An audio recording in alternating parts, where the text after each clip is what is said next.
Hello hi friends, welcome back to our channel crazy kids Phanik and నిత్య.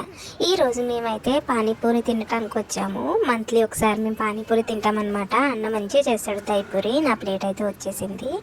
And ఈ పానీపూరి తినేటప్పుడు మాకు టైం పడుతుంది. సో ఏమవుతుందంటే ఆ బఠానీ అంతా బయటకు వచ్చేస్తుంది అనమాట.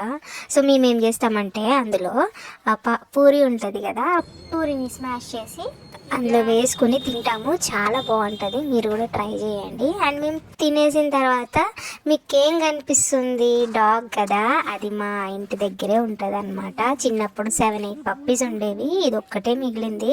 ఇది ఈ స్ట్రీట్లోనే ఉంటుంది, ఎక్కడికి వెళ్ళదు. మమ్మల్ని చూసిందంటే ఊరికే మా వెనకాల వస్తూనే ఉంటుంది. బండి పైన వెళ్ళినా వస్తుంది, నడుచుకుంటూ వెళ్ళినా వస్తుంది. అండ్ దీని పేరు వచ్చేసి బ్లాకీ అనమాట. ఎందుకంటే బ్లాక్గా ఉంటుంది కాబట్టి మేము క్యూట్గా ఉంటుంది. బ్లాకీ అని పిలవంగానే తిరిగి చూస్తుంది. సో మేమైతే తినేసి వచ్చి టీవీ అయితే పెట్టుకొని కొంచెం సేపు గేమ్ చూసాము. అండ్ మా వ్లాగ్ మీకు నచ్చితే సబ్స్క్రైబ్ చేసుకోండి.